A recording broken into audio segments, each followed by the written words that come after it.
Hello, everybody. I just finished my first semester at Notre Dame and demolished my Calculus 3 final, getting a 97% in the course. Today, we will be interpreting the Stokes-cartan theorem, which directs like the back third of the Calc 3 course and can be used to prove almost every theorem in calculus. Let's get to it. All right, let's break this down. So the theorem states that in any n-dimensional space, the integral of an n-dimensional differential form over the boundary of that n-dimensional manifold is equal to the integral of the exterior derivative of that differential form over the entirety of the boundary. And this is genius because it proves everything. So this one might look a little more familiar. In R1, this equals the integral over the boundary of some one-dimensional manifold, aka a line segment, of the differential one form is equal to the integral over the entire boundary of its exterior derivative, aka the antiderivative.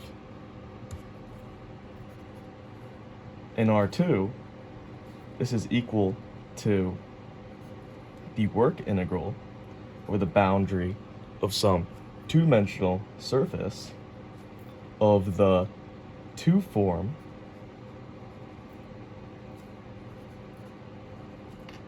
which is equal to the double integral over the entire boundary of the exterior derivative of the 2 form,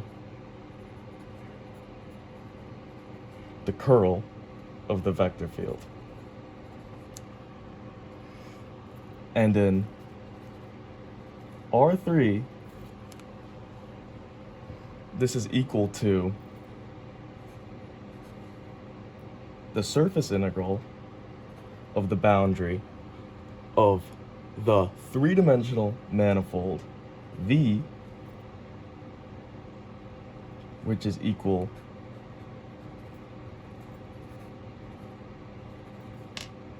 to the triple integral over the entirety of V of the exterior derivative, the divergence of F,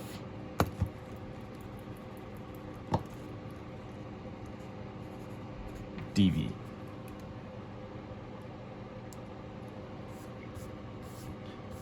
There's also a couple of specific cases, like the fundamental theorem of line integrals, which is also in R1, but takes place in R3 space, where the integral of the boundary of some curve of the differential one form is equal to the antiderivative over the entire curve, where this one form is the vector field and the antiderivative is the potential function.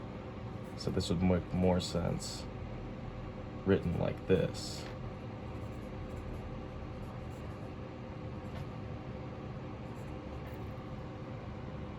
This equaling f of r of b minus f of r of a.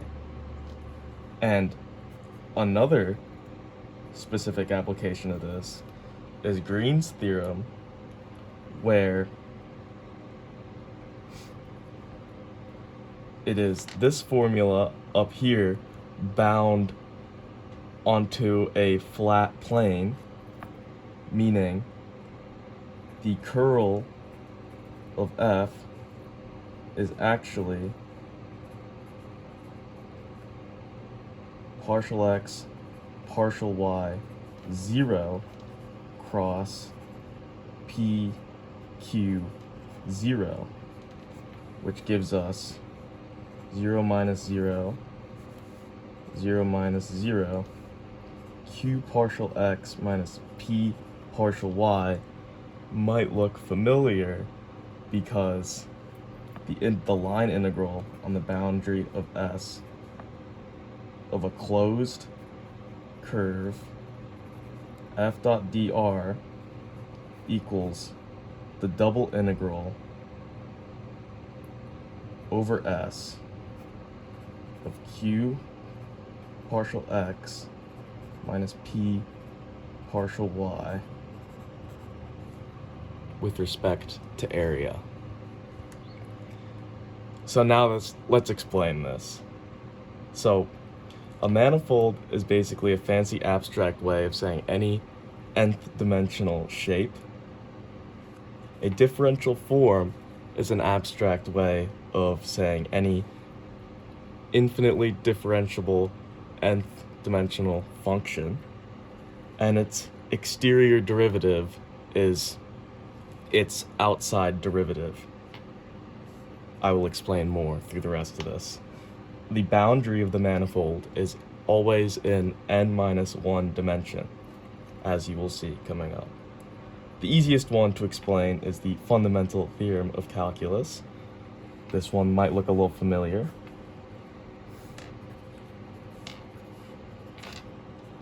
So, over xy, we take some function, f of x, from a to b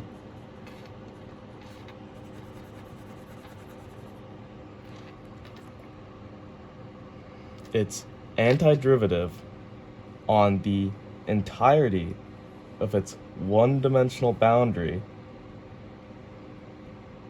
is equal to its differential form on the exterior of its boundary in n-1 dimension, aka 0 dimensions,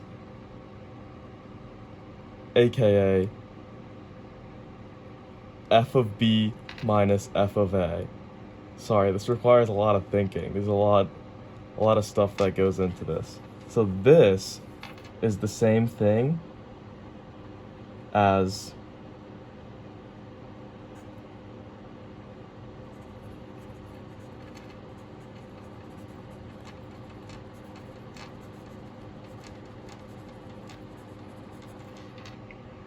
where the integral, the antiderivative of f of x is the exterior derivative in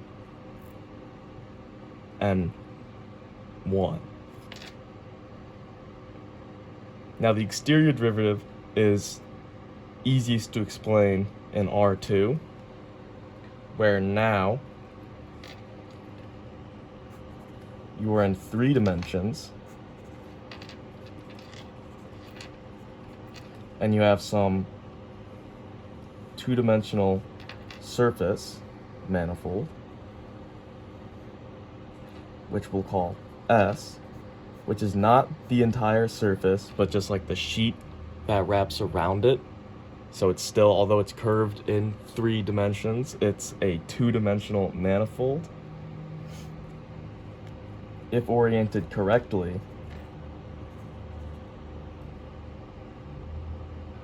the flux integral of the curl of some vector field is equal to the line integral on the boundary. And what this means is the flux is like the net flow through a surface given some, you can think of it as like a fluid flow on the vector field F. So the net flow through S being like a sheet, like a plane, the net fluid flow through the plane is equal to the work integral, so the work, which is the net force done on its boundary, the curve del S. Del S now is a line in 1 dimension, which is n-1 of the 2-dimensional sheet. And why this works, coming down to its counterpart here, Green's theorem. Covering Green's theorem again, in this you have some curve here. Let's still call it del S, and the line integral on this closed curve is equal to the area inside of the curve. This does the same thing as this, except the z components of the partial and the vector field are 0, which means they're constant. These could both be any constant, and this would compute the same, locking this in one plane. So it's easy to explain what happens to the exterior derivative curl of f in this scenario, because what the curl of f is calculating is the net rotation around an infinitesimally small point on every point on the manifold. So it calculates the counterclockwise fluid flow around that point based on the vector field and gives you a vector that is the net fluid flow. So coming down here, at every infinitesimally small point on this, I'll just use the grid points to make this easier, you are calculating tiny rotation components.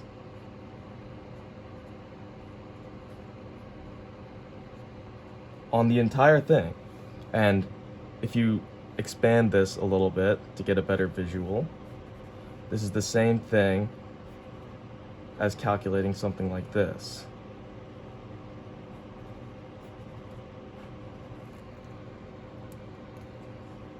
Where around every point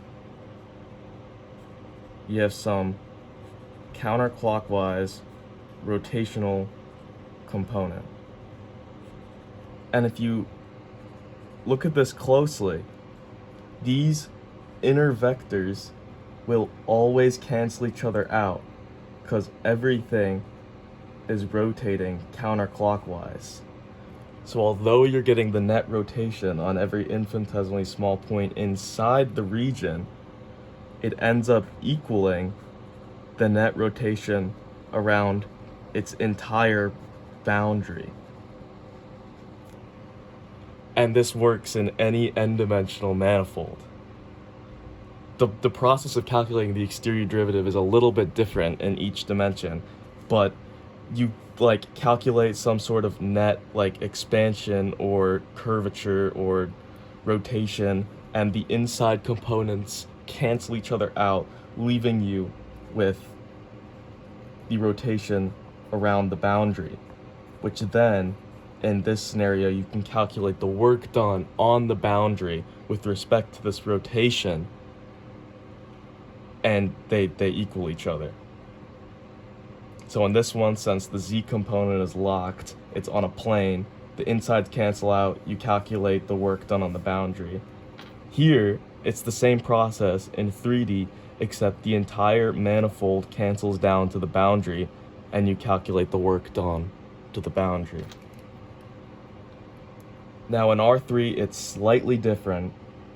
The divergence of F is, instead of calculating the rotation around an infinitesimally small point, it calculates the net fluid escaping an infinitesimally small sphere centered around a point. So in your vector field, you have fluids flowing in and fluids flowing out of a field, and it gives you returns a scalar representing the net fluid escaping a sphere centered around a point. So we can use the same shape here.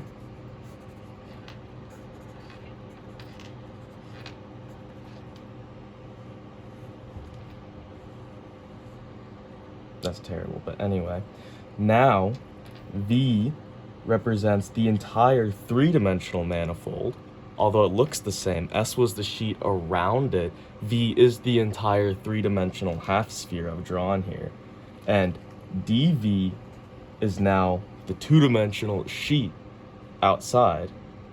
So at every tiny point inside V, you calculate the net fluid escaping, and the fluid leaving one point and entering the other cancels each other out until you're just left with the outside components, work components done to the boundary of V, which is the same as taking the flux integral of the vector field, because the flux integral is the net fluid passing through the shape. So you have a shape like this, okay? And every point inside calculates the fluid escaping a sphere, but the fluid escaping the inner spheres are entering its outer spheres until the entire thing pushes out to the net fluid escaping the boundary of V. And it gets a lot more abstract in higher dimensions. This is called the del operator, and it's used a lot in more abstract math and differential forms. The last thing, bringing it back to the fundamental theorem of calculus, is the fundamental theorem of line integrals, where it's doing the same thing as the fundamental theorem of calculus, but now in 3D space. So instead of having the flat A to B, you have a curved C parametrized by R of t, and you have an end R of B and R of A, and you're calculating the area between that and some function f, where the vector field is conservative, meaning the given vector field equals the gradient of f.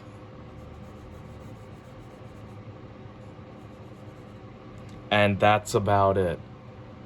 Very quick, very abstract, but we've covered about the back third of Calculus 3 and some more with the Navier-Stokes theorem. In the next episode, I'll be covering the 4D cube, and until then, goodbye. Also, very quickly wanted to add, this is a differential 2 form, which is f of x of y of z dx wedge dy plus g of x of y of z dz wedge dx plus h of x of y of z dy wedge dz, because the vector field f is f g h dotted with the vector field dr, which is dx dy dz, and the wedge product represents the surface components. It's kind of like a Jacobian like transfer, where it takes, if this is dx, this is dy, the area between these two vectors is dx wedge dy. That's why in this 3 form you have f of x of y of z dx wedge dy wedge dz, because it's taking this function multiplied by infinitesimally small 3D parallelograms denoted by dx dy dz, like the volume created by the 3 of those vectors adding up. Now we're done. Goodbye.